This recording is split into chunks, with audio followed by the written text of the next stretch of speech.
Ya, hari ini gue ingin konten lagi. Ya, gue ingin ngebahas. Sekarang gue ingin ngebahas buku yang gue baca. Gue sudah menamatkan novel ini yang berjudul Tenggelamnya Kapal Van der Wijk.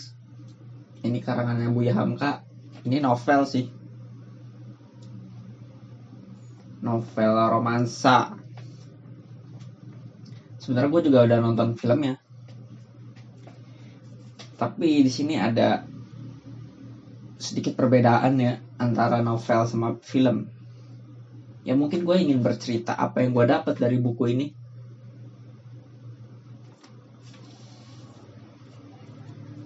Ini berawal dari kisah seorang anak muda. Dia yatim piatu yang ditinggal ibu bapaknya, dan dia tinggal bersama ibu angkatnya. Ibu aslinya orang Makassar, sedangkan bapak aslinya orang Padang. Nah, lelaki muda itu namanya Zainuddin.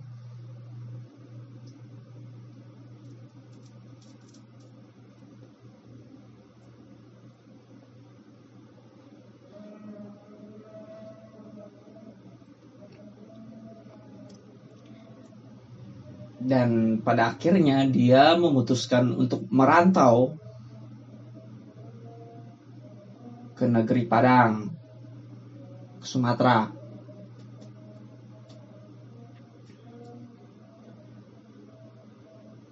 Nah, di Padang itu dia dianggap orang Makassar, suku Bugis. Sedangkan di Makassar dia dianggap orang Padang. Nah, pas saat Zainuddin di Padang, dia bertemu sosok gadis muda yang bernama Hayati. Akhirnya ya jatuh cinta lah dia. Sekian lamanya berkirim-kirim surat. Ya, ada pertatapan muka juga di beberapa tempat. Tapi karena jadi buah bibir orang kampung Batipu di situ,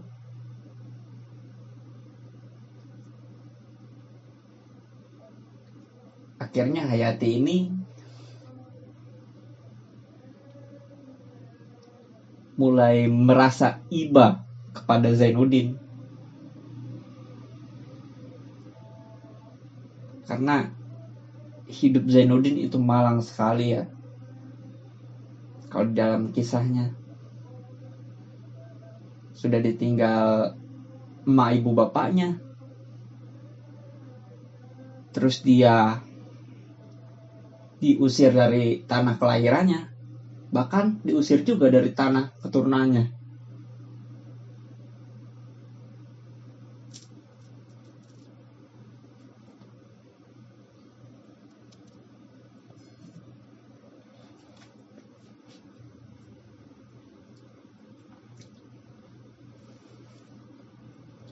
Ketika Zainuddin bersahabatan dengan Hayati, disitulah timbul perasaan yang dinamakan cinta.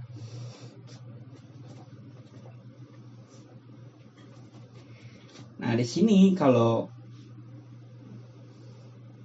kita punya bukunya atau udah nonton filmnya, kan alur ceritanya begitu kompleks ya. Itu menurut gue sih kompleks, tapi nggak tahu kalau menurut yang lain. Nah, di bukunya ini gue tandain yang menurut gue penting nggak? Menurut gue penting mungkin. Di sini ada kata penyakit tetapi nikmat, nikmat tetapi penyakit. Orang ditimpa, tetapi orang itu hendak sembuh darinya. Penyakit cinta namanya.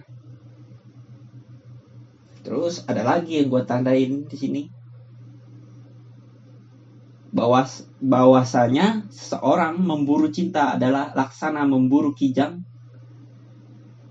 di rimba belantara. Bertambah diburu, bertambah jauh dia lari, akhirnya tersesat dalam rimba, tak bisa pulang lagi. Ya seperti itulah kira-kira cinta. Mungkin dari kita pernah yang merasakan jatuh cinta, atau mungkin di luar sana banyak yang memiliki pasangan. Antara ada yang cocok atau tidak, tergantung ke orangnya masing-masing. Tapi beda kalau dengan Zainuddin. Zainuddin itu mencintai Hayati itu berdasarkan jiwa dengan hati tulusnya. Tapi karena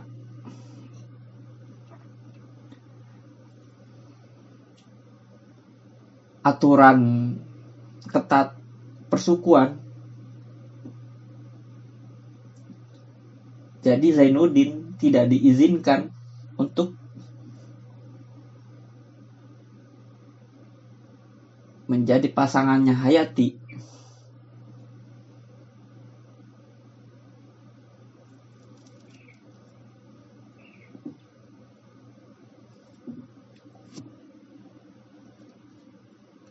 Karena di dalam ceritanya ini suku Padang itu masih kental dengan adat istiadatnya, budayanya, tradisinya. Jadi itu pernikahan harus sesama suku.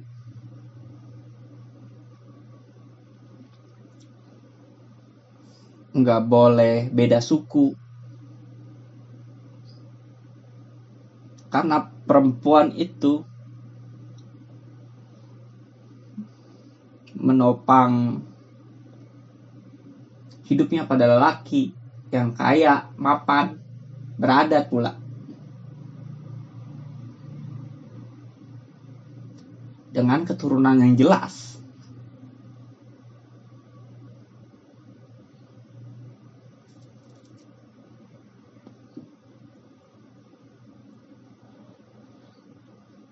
Sementara Zainuddin hidupnya miskin, melarat. Dia seorang penyair, penulis.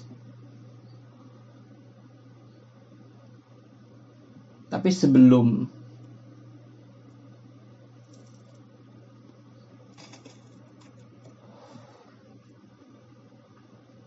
akhirnya dia ingin berkenalan lebih lanjut, bahkan menjalin hubungan dengan Hayati, dari situ mulai Zainuddin tidak mendapat restu dari mamanya Hayati. Karena itu tadi, Zainuddin dianggap anak pisang, tidak bersuku. Akhirnya dia pergi ke Padang Panjang.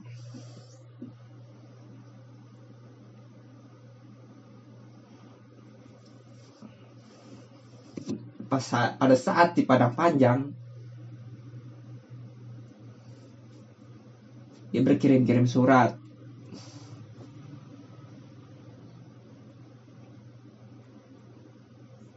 Kadang ke Zainuddin, kadang Hayati berkirim surat ke sahabatnya yang bernama Khadijah.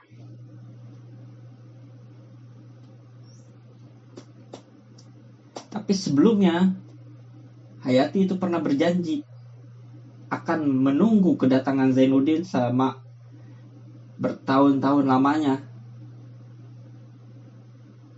Berarti kan dia sudah berjanji akan menunggu Zainuddin selamanya, sehingga sampai direstui. Tapi yang namanya takdir, ya bisa dicegah.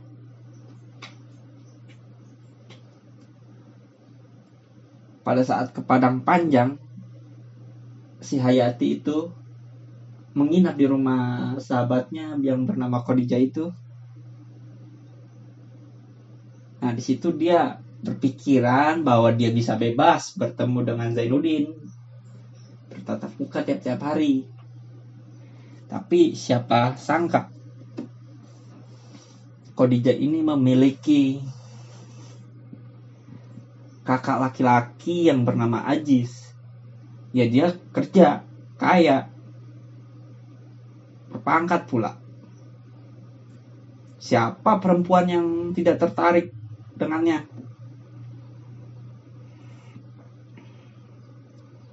Nah, di sini si Khadijah, sahabatnya Hayati, mulai menghasut pikiran-pikiran Hayati.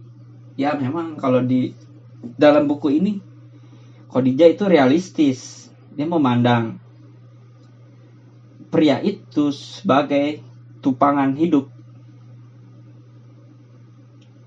Dalam arti lelaki itu setidaknya harus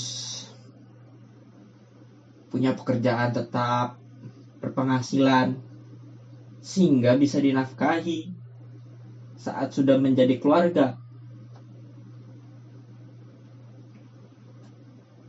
Tapi kan yang namanya takdir pasti bisa berubah-ubah juga.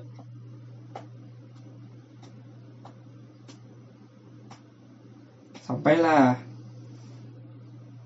saat pertemuannya Hayati dengan Zainuddin di pacuan kuda, itu di Padang Panjang.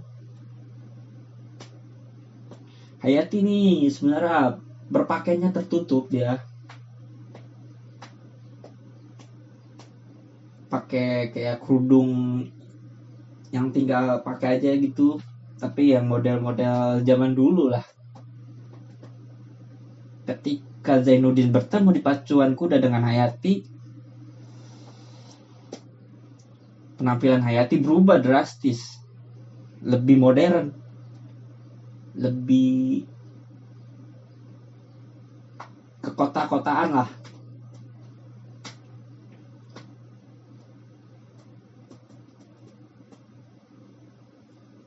Nah, di situ Zainuddin kaget. Apakah betul itu Hayati? Ini bahasa gua ya. Bahasa gua sendiri. Sebenarnya di dalam buku atau di film kalau nggak salah, kau Hayati. Zainuddin bilang seperti itu ke Hayati. Tapi belum sempat berbicara panjang lebar, Hayati sama Khadijah sama Aziz udah diseret, kayak bukan diseret, maksudnya udah digandeng duluan masuk ke pacuan kuda. Udah sampai situ tidak bertemu lagi Hayati dan Zainuddin.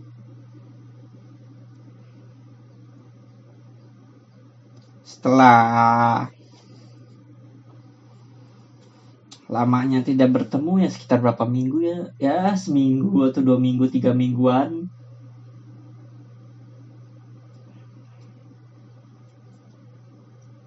Hayati ini sudah mulai tercuci pikirannya sama Khadijah, karena ya emang Khadijah realistis memandang laki-laki itu.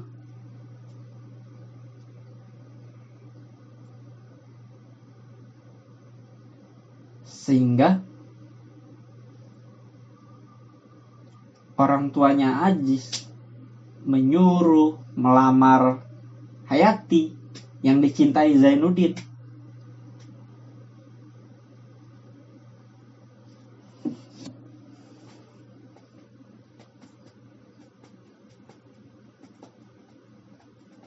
Kalau dibilang sakit hati sekali pasti. Tapi ya namanya Zainuddin, orang gak sabar, teguh, pendirian. Akhirnya Aziz ini mengirim lamaran ke Hayati. Diterimalah lamaran itu sama keluarganya Hayati.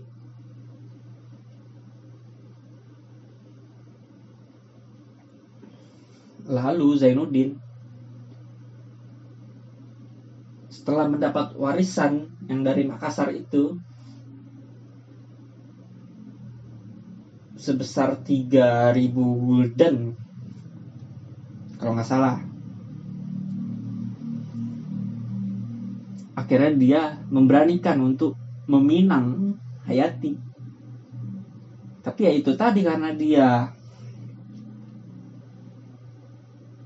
tidak ada latar belakang yang jelas, tidak bersuku, tidak memiliki status apa-apa, miskin, larat, ya akhirnya lamaran itu tidak diterima oleh keluarganya Hayati.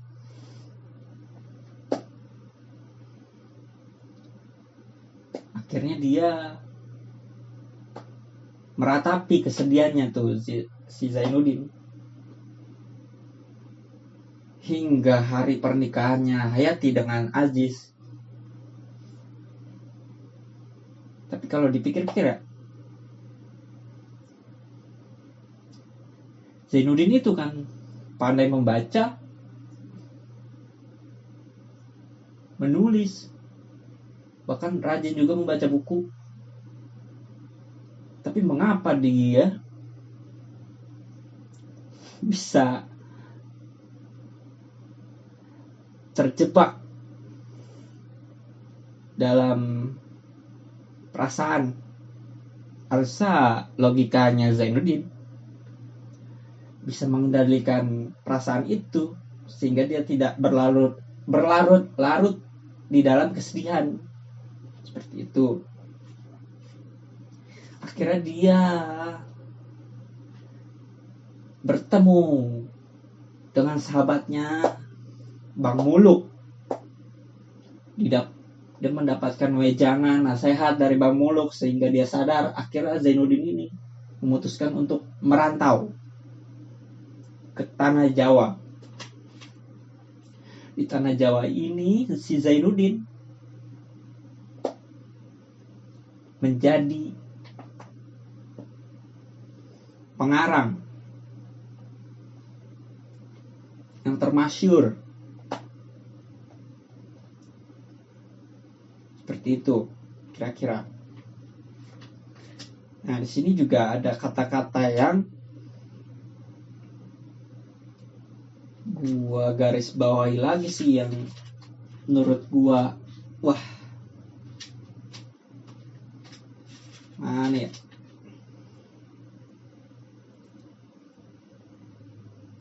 Nih, karena sudah putus harapan hendak bertemu bunga harum berpagar duri, yang dari sana penyakitnya tetapi di sana pula obatnya. Maksudnya itu tertuju pada Hayati. Ya, dia mencintai Hayati, dia sakitnya karena Hayati, pasti obatnya ya Hayati.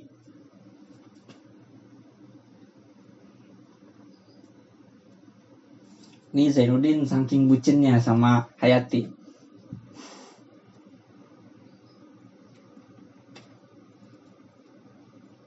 Tapi dia setelah mendapat wejangan dari Bang Muluk,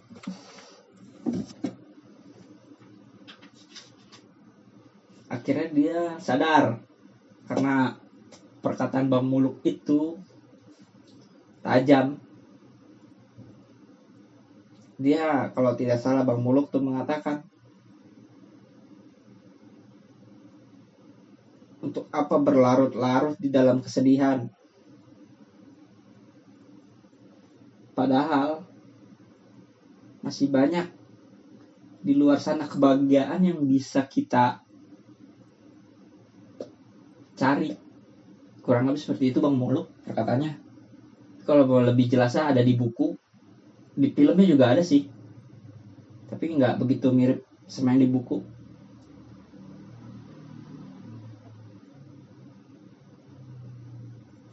Bang Muluk mengajarkan Zainuddin bahwa Zainuddin itu pintar mengarang, menulis, Kenapa Zainuddin tidak melanjutkan itu sehingga dia menjadi terkenal, pengarang buku yang terkenal ya, sehingga dia naik ke atas puncak, agar perempuan itu mengadahnya dari bawah.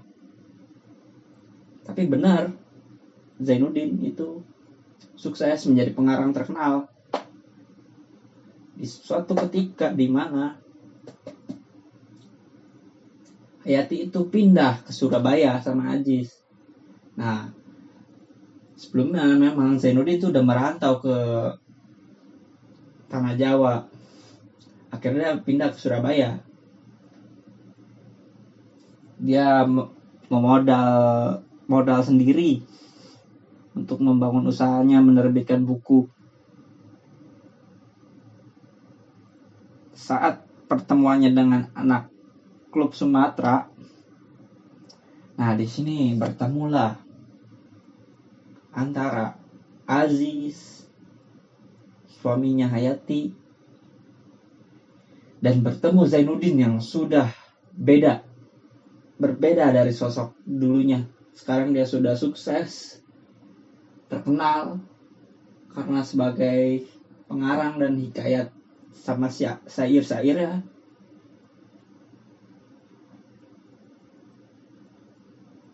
Di sini mulai ada bergejolak lagi.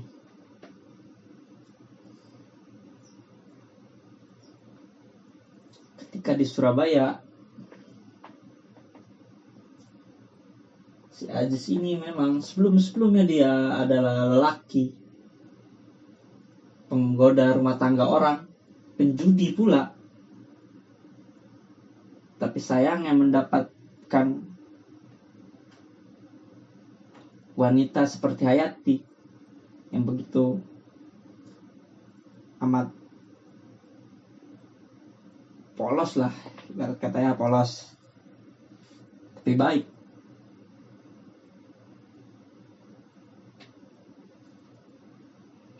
Ketika hubungan keluarganya Hayati ditimpa berbagai macam cobaan dari perbuatannya si Aziz ya, dia karena punya utang berjudi, akhirnya semua barang-barangnya, rumahnya jadi sita sama debt kolektor lah kalau sebutannya zaman sekarang. Sehingga Aziz sama Hayati ini tinggal di rumahnya Zainuddin karena dengan keteguhannya hatinya Zainuddin, kelapangan hatinya, dia menerima Aziz sama Hayati itu sebagai seorang sahabat.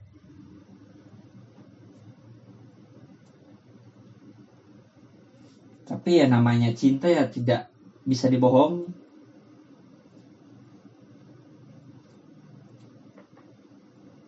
Nah, di sini Aziz sakit, dirawat di rumahnya Zainuddin. Saat dia sembuh, dia ingin insaf katanya. Ingin pindah dari Surabaya ke mana tuh ya? Malang apa mana ya? Ya pokoknya kalau di bukunya dia nggak jauh-jauh dari kota Jawa. Pokoknya pindahnya tetap di sekitar itu, tapi gue lupa kota mananya. Dan akhirnya Zainuddin, Bang Muluk, Hayati itu tinggal serumah. Bayangin, orang yang dulu pernah dicintai akhirnya tinggal satu rumah dengan status yang berbeda pula. Statusnya sebagai istri orang. Dekat tetapi berjauhan. Setelah seminggu lamanya berbulan-bulan Hayati tinggal di rumahnya Zainuddin. Di sini Zainuddin mendapat surat kabar yang mengerikan.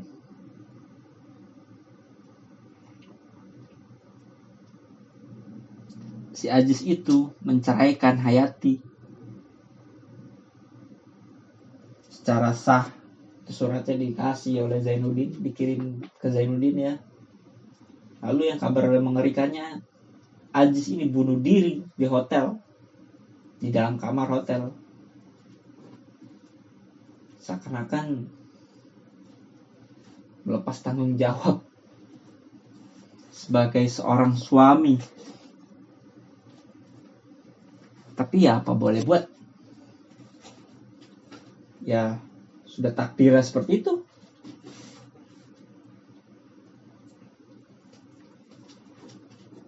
Lalu ada momen Hayati dan Zainuddin itu berdua. Hayati ini minta kepastian dari seorang Zainuddin.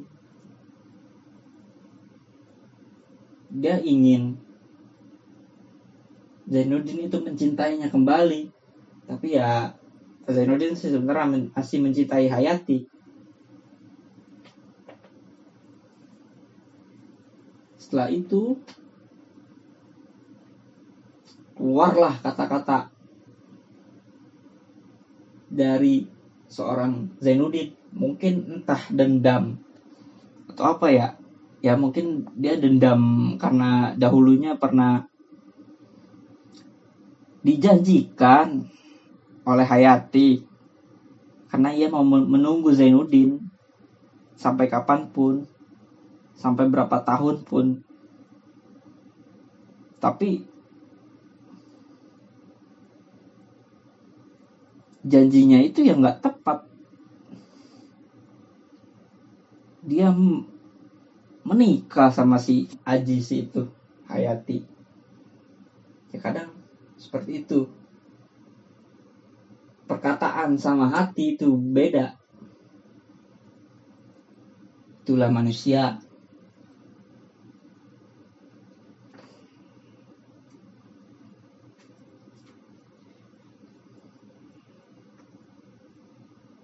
Nah, di sini ada hal penting lagi yang gue garisin ya.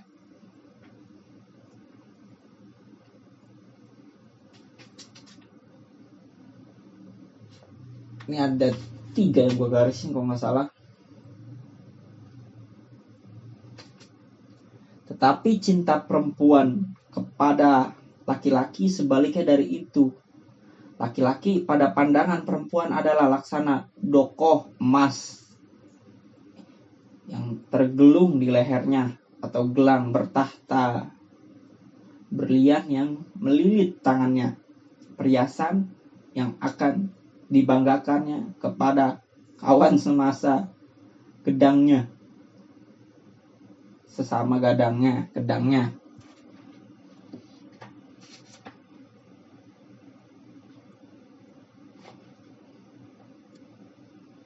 Maka nyatalah bahwa cinta perempuan itu kepada laki-laki lebih banyak berdasarkan ketakaburan daripada kenafsuan. Jadi singkat ceritanya, Zainuddin itu kesal kepada Hayati sehingga mengeluarkan kata-kata dari mulutnya, sebuah kata-kata dendam, mungkin dendam perasaannya kepada Hayati. Kenapa dahulu dia tidak menepati janjinya kepada Zainuddin, saat sekarang Zainuddin sudah sukses, sudah terkenal dan kaya. Akhirnya Hayati disuruh pulang ke kampungnya, semua ongkosnya ditanggung sama Zainuddin, disuruh cari suami yang baru.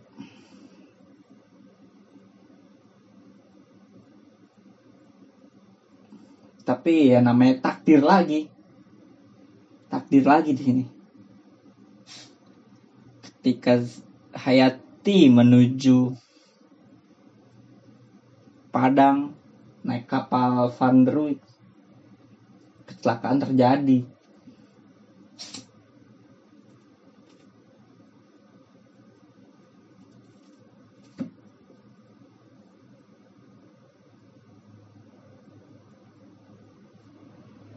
Kapal Van der Wijk tenggelam. Untungnya Hayati itu diselamatkan oleh nelayan.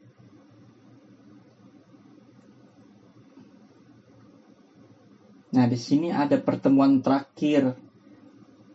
Si Zainuddin itu menyesal telah meninggalkan Hayati sendirian untuk pulang ke Padang. Akhirnya Zainuddin menemuinya saat akhir hayatnya Hayati di rumah sakit.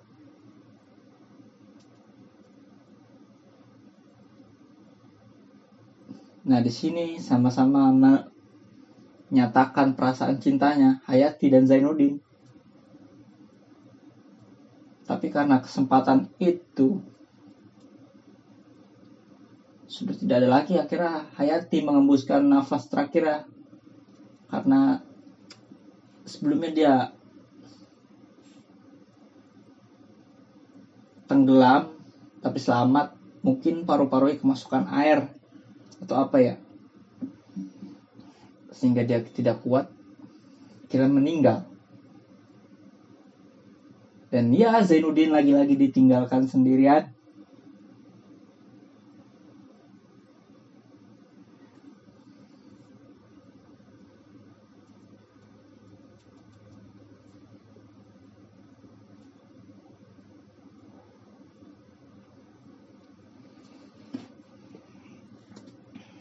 Tapi ya,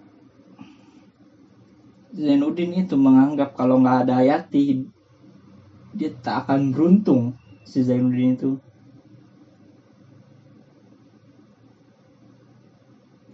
dan benar saja, Zainuddin saat Hayati sudah tiada, dia jadi jarang mengarang, sakit-sakitan pula. Dan akhirnya Zainuddin wafat. Semua harta kekayaannya Zainuddin diserahkan ke sahabatnya, si Bang Muluk.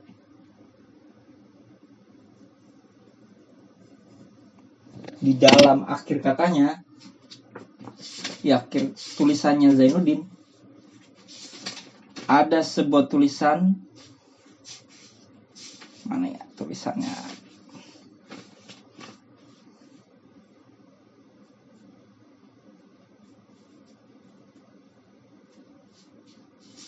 Nah, tulisannya mana tulisannya nih?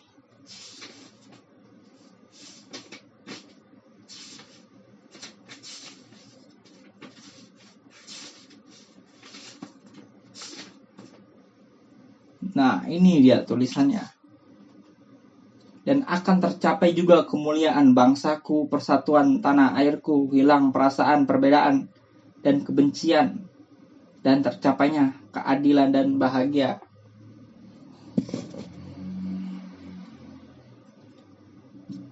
Jadi pelajaran yang bisa gue ambil dari buku Tenggelamnya Kapal Van der Wijk karangannya Buya Hamka, ya kita tidak boleh membedakan antara suku ini dengan suku yang lainnya. Ya mau berpasangan tuh tidak harus misalkan suku Jawa sama Jawa, Padang sama Padang, Sunda sama Sunda, Betawi sama Betawi. Jangan seperti itulah. Karena ya kalau namanya cinta, siapa yang bisa ngelarang?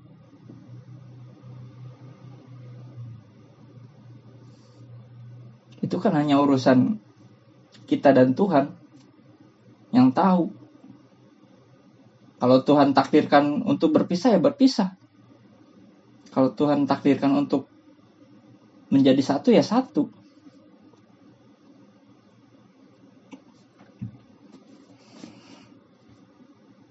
Tapi di sini gue punya pikiran ya, karena gue membaca buku ini pasti ada debat di dalam kepala gue sama debat buku ini, Tenggelamnya Kapal Van der Wijk. Ketika jodoh itu datang, nih pertanyaan gue nih. Ketika jodoh itu datang kepada kita, nah itu kan pilihan lagi kepada manusianya. Mau menerima atau menolaknya. Ya kalau mau menerima, ya maka jadilah ia pasangan. Kalau dia menolak, ya sendirilah dia.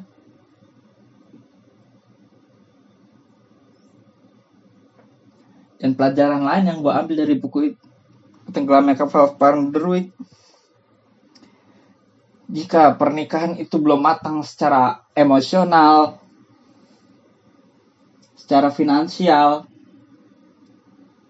pasti akan menyebabkan sebuah keretakan kecil yang akhirnya timbul menjadi keretakan besar yang berujung pada perceraian.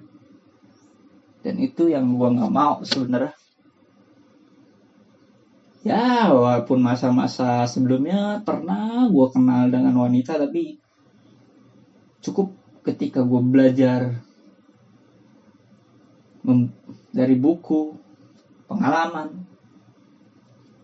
Kayaknya ada hal lain yang lebih penting daripada hanya memikirkan perempuan.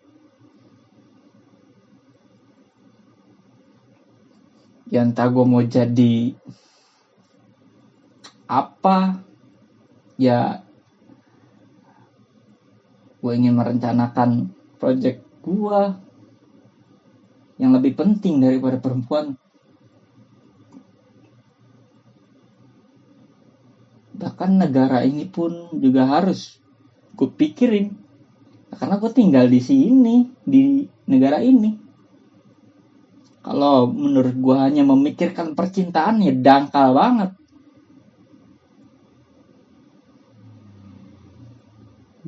Banyak orang di luar sana, dia emang kalah dalam percintaan, tapi bisa sukses di bidang-bidang lain. Maksudnya gue gak mau kalah dalam bidang-bidang lain. Gak apa-apa lah kalah dalam dunia percintaan, tapi ada gantinya yang lain, yang bisa menjadi seorang penulis yang terkenal dengan tulis-tulisannya yang jitu, yang menggugah pikiran orang-orang. Ya intinya banyak hal yang bisa kita lakuin di dunia ini tanpa ketergantungan wanita ataupun cinta, seperti itu. Karena kalau orang udah cinta jatuh, apalagi cinta dengan lawan jenis antara pria dan wanita, pasti logikanya nggak akan berjalan gitu. Jadi tolol sendirilah. Apalagi kalau hubungannya toksik segala macam. Ya seperti itulah kehidupan. Ya mungkin itu konten keberapa ini ya?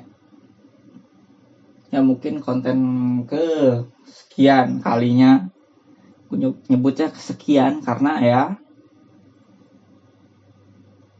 udah berapa konten yang gue bikin ya? 3, 4, 5. Kurang lebih seperti itulah. Ya mungkin ntar ada lagi konten-konten dari gue. Ya gue ngobrol-ngobrol aja, entah ngobrol, entah gue mau ngeritik pemerintah,